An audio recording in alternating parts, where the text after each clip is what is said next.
100 years ago today. Quick, what comes to somebody's mind when I say that? What's going on in the world 100 years ago? Real quick, anybody? Prohibition. Okay. Oh, no, sorry, World War War I. There we go. Prohibition. I don't think that's right, but thanks for that. Yeah. Specifically slash. One more. Specifically in November November 100 years ago, we have Germany fighting the British over neutral Belgium.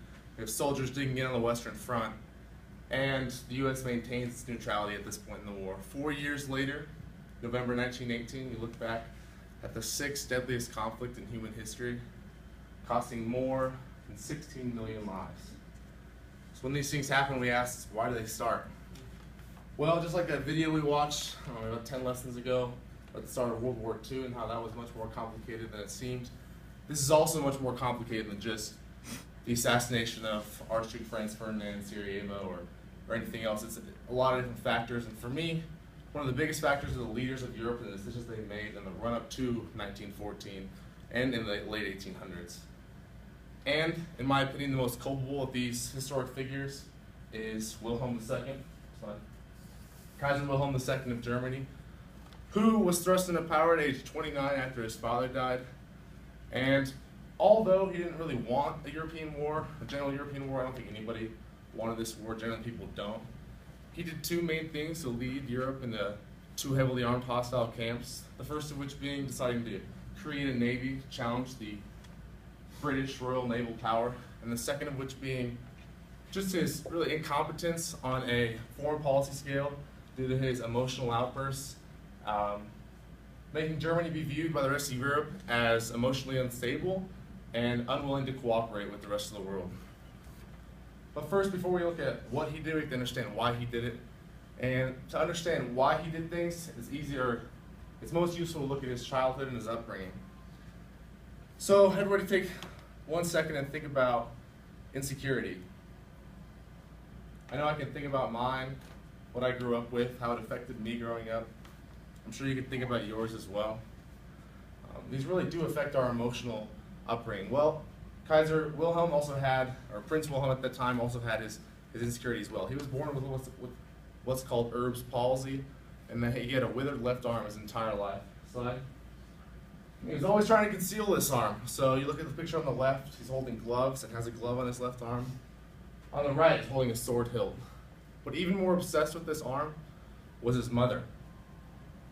She didn't think it was right the future king of Prussia would have a physical ailment such as this his whole life. And so she decided that he was going to do everything like a normal kid was going to do it. For example, ride a horse. Probably not quite this young, but that is a picture of him. And there are stories of him not being able to ride this horse because of his physical ailment, falling off the horse or pony or whatever he was learning to ride it. And his mom, instead of listening to his tears and his hysterics about him not wanting to do it, making him get back up and do it again, get back up and do it again until he figured it out. Think about how that would affect your emotional instability or emotional stability, always being self-conscious of something physically, always compensating for a physical ailment your whole life. If we go back to those slides we looked at before, we also noticed something, that he's always in a military uniform. He was never seen outside of a military uniform after his mid-20s, and that's partly because he grew up in this heavily militarized Prussian aristocracy, and his two heroes were his father and his grandfather. Not because of really who they were, but what they did militarily, and that led him to have this great value of military accomplishment and a military way of solving things, and even a higher opinion of conflict than most. And lastly, his relationship with his parents was anything but good. This is a picture of his mother and Prince Wilhelm as a young kid. He said in April of 1889 that an English doctor killed my father, an English doctor crippled my arm, which is the fault of my mother. Falling out with his mother through his childhood and young adult years, and because his mother was British, this caused him to have a low opinion of the British as well. So we can relate these things to what he did later on. The first thing he did when he took power was decide to build this big Royal Navy. Wilhelm decided it wasn't acceptable for the British to dominate the world seas, and thought that Germany needed its place in the sun. He was insecure about Germany's place in the world and felt that a military solution to that problem was the way to get Germany on the map. So, slide. We hired this guy, Great Admiral Alfred von Tirpitz, to create a navy, and they both thought, well, if we build a navy, then the British are going to recognize that, they're going to kind of back off, and we're going to be able to have the share of the seas, when in fact, as most people would have been able to figure out, it's actually escalated conflict. But aside from this, he also really just did not know how to act on a foreign policy scale.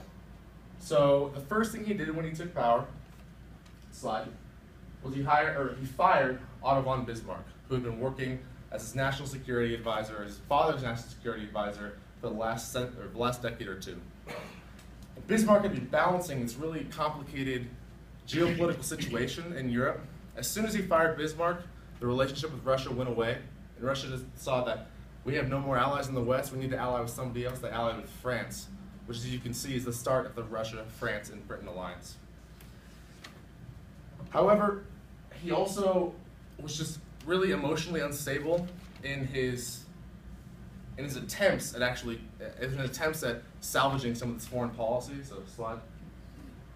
This is a cartoon depicting what happened in the late 1800s when he was interviewed by a newspaper called the Daily Telegraph, and he was supposed to be fostering British-German relations, and in fact, he did the opposite. He alienated the British and also the French, Russians, and Japanese, even saying at one point, "You English are mad, mad, mad as March hares."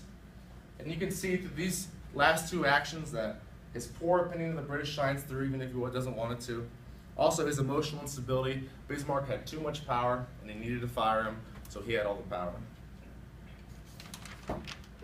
So World War I started for a number of reasons.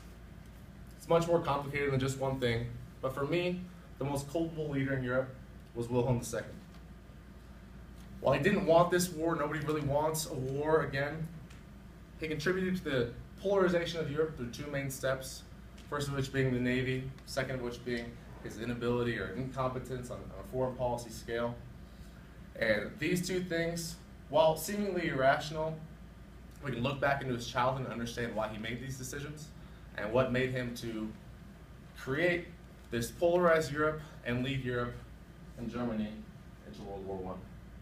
Thank you.